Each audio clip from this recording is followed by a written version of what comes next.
El universo, tan vasto en sus confines y tan misterioso hasta en sus más mínimos detalles, tan lleno de sorpresas, pero a la vez tan vacío. ¿Cómo? ¿No me crees? Bueno, mira este dato. La distancia promedio de la Tierra a la Luna es de unos 384.000 kilómetros aproximadamente. ¿Problemas para imaginar esta cifra? Bueno, intentémoslo así. El diámetro de nuestra Tierra es un poco menos de 13.000 kilómetros, muy inferior a la distancia promedio con respecto a la Luna, ¿cierto? Te tengo una pregunta. ¿Cuántas tierras cabrían en esta distancia? Vamos, saca tus dotes de matemático y haz este cálculo, y sorpréndete con la respuesta. ¿Listo? A mí me dio casi 30. Vamos ahora con otra pregunta. Viendo que la Luna gira alrededor de la Tierra y que la Tierra gira alrededor del Sol, y a su vez el Sol gira alrededor de un objeto tan masivo que da hasta miedo, el cual es un agujero negro al que los astrónomos han decidido llamar Sagitario A, ¿habías escuchado de él en algún momento? Bueno, la pregunta es, ¿por qué?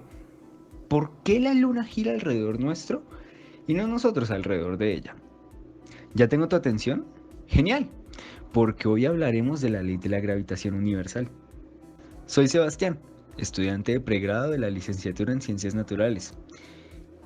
Y lo que escuchas actualmente es parte de mi trabajo final de competencias TIC docente para la materia Contextos de Desarrollo y Aprendizaje. Vamos directo al grano. ¿Qué es eso de la ley de la gravitación universal? Bueno, enunciémosla tal como hizo un señor Isaac Newton allá por los años de 1687. Y dice, cualquier par de masas en el universo se atraen mutuamente con una fuerza que es directamente proporcional al producto de las masas e inversamente proporcional al cuadrado de la distancia que separa sus centros de masa. Sebastián, me quedé en chino. No sé de qué me hablas, me perdí. Ok, no pasa nada. Vamos a verlo parte por parte. Vamos a traducirlo. Y dice así, cualquier par de masas. O sea, dos cuerpos. Dos cuerpos como tú y tu compañero. Un tajalápiz y un borrador, o la luna y la tierra. ¿Ok? Se atraen mutuamente. Es decir, hay una fuerza invisible que intenta pegarlos, pero no lo logra finalmente. Nada espiritual ni sentimental. Literalmente, hay una fuerza llamada gravedad que intenta pegar a la Tierra y la Luna, pero no lo consigue. Ok, cualquier par de masas en el universo se atraen mutuamente, con una fuerza que es directamente proporcional, es decir, que si una aumenta, la otra también aumentará. Directamente proporcional al producto. Producto se refiere al resultado de una operación de multiplicación. Ah, o sea que hay una multiplicación ahí, ¿no? Estamos multiplicando dos factores, dos números, dos variables. Listo, vamos bien. Directamente proporcional al producto de las masas. Es decir, de la cantidad de materia que hay en cada cuerpo. Ok, listo, vamos bien. E inversamente proporcional. Es decir, que si una aumenta, la otra disminuye su valor. Te estoy hablando de la fuerza que une a esos dos objetos. ¿Y qué más? Veamos qué más nos dice el señor Newton.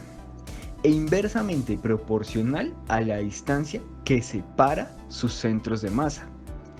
Bueno, todos sabemos lo que es la distancia. Es el espacio que hay entre un punto A y un punto B. ¿Qué distancia hay entre la pantalla y tú, por ejemplo?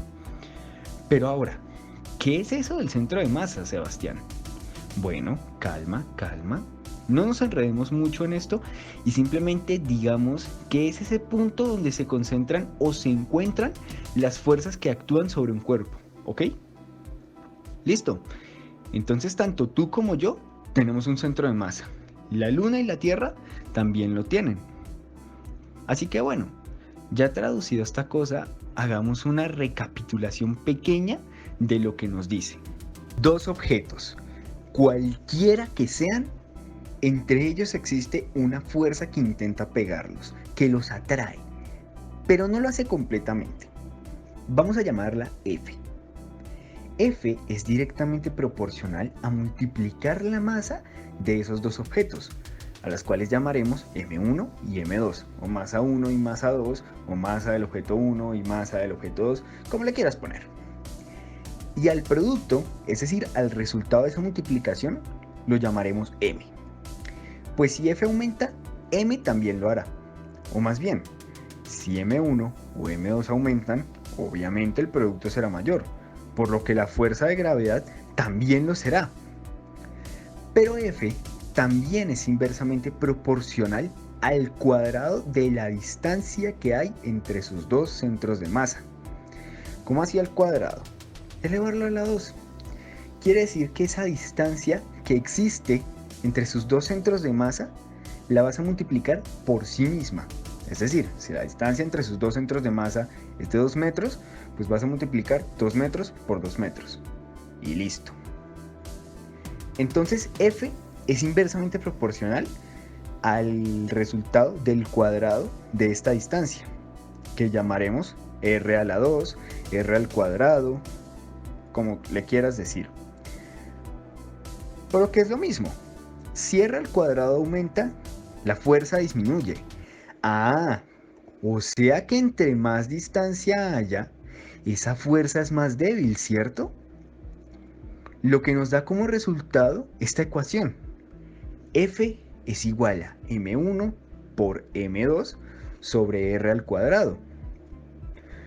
O fuerza es igual a masa del objeto 1 por masa del objeto 2 sobre o dividido entre la distancia al cuadrado de sus dos centros de masa. Ok, pero como que aquí falta algo, ¿no? Pues sí, aquí falta una constante, es decir, un valor que no cambie en ningún caso. Siempre que trabajes con esa ecuación será el mismo. A ese valor Newton lo llamó constante de la gravitación universal, al cual representaremos con la letra G.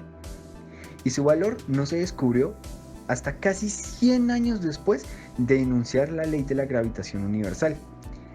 Y este valor es 6,67 por 10 a la menos 11. Ahora sí, este valor dentro de la ecuación multiplica a todo lo que ya te he mencionado.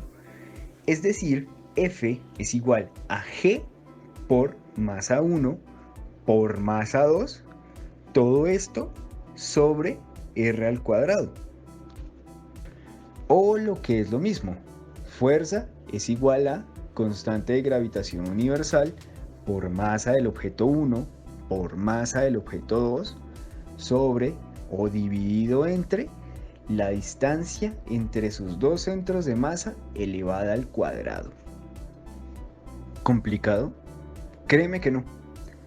Tal vez es algo extenso cuando recién lo estás aprendiendo, pero realmente es algo sencillo y hermoso, sobre todo porque está presente en absolutamente todo.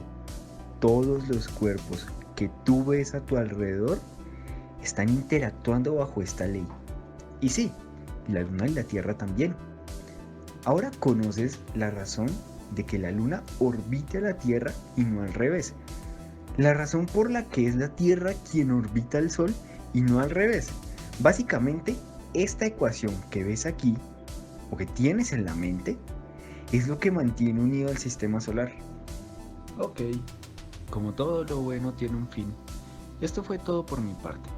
Espero que me hayas entendido y que te haya parecido interesante, porque créeme, lo es. Pero antes de irme, quiero dejarte un último reto. Quiero que calcules la fuerza de atracción que existe entre la Tierra y la Luna. Si te atreves a hacerlo, en la siguiente guía de trabajo te dejo los datos necesarios y las recomendaciones que debes tener en cuenta a la hora de hacerlo. No siendo más por mi parte, te deseo muy buena suerte. Sigue aprendiendo y por supuesto diviértete al hacerlo. Nos veremos después. Chao, chao.